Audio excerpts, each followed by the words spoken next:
వరలక్ష్మి వ్రతం చేసేటప్పుడు అమ్మవారికి 9 రకాల పదార్థాలని నివేదన చేస్తారు కదా. ఇలా ప్రత్యేకించి 9 రకాల పదార్థాలని నివేదన చేయటంలో ఆంతర్యం ఏంటి?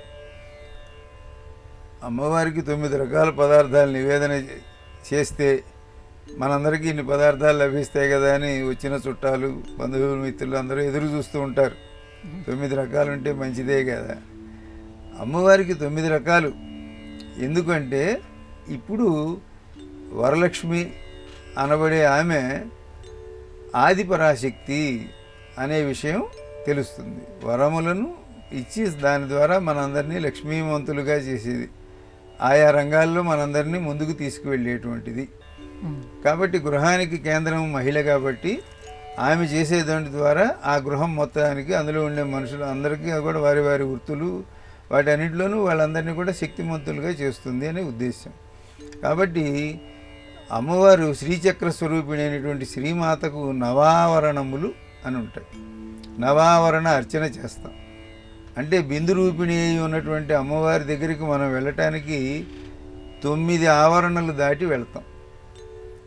కాబట్టి ఈ 9 ఆవరణలు అట్లాగే 9 రోజులు నవరాత్రోత్సవాలు చేసేటప్పుడు ఒక రోజున అమ్మవారికి ఆవిడ హరిద్రాన్న ప్రియాయే నమః అంటాం, ఒకరోజు పులిహార పెడతాం, ఒకరోజు గుడాన్న ప్రియాయే నమః అని ఒకరోజు పాయసం పెరుగన్నం ఒక ఇది పెడతాం, ఒకరోజు దైర్జన్య ప్రియాయే నమః అని పెరుగన్నం పెడతాం.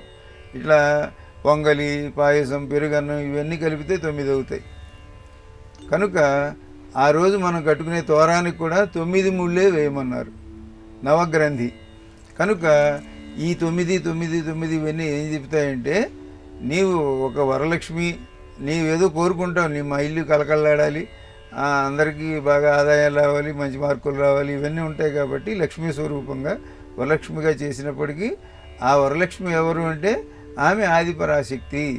కనుక ఈ 9 రోజులు చేసే విధంగానే ఒకే రోజున చేయటంగా ఈ 9 రకములైనటువంటి నైవేద్యములు ప్రసాదములతోటి అమ్మవారికి ఇచ్చి వాటినన్నింటిని మనం స్వీకరించడం అనేది నవాహ్న దీక్షగా కాకుండా ఒక రోజున ఇవన్నీ చేస్తున్నాం అన్నమాట.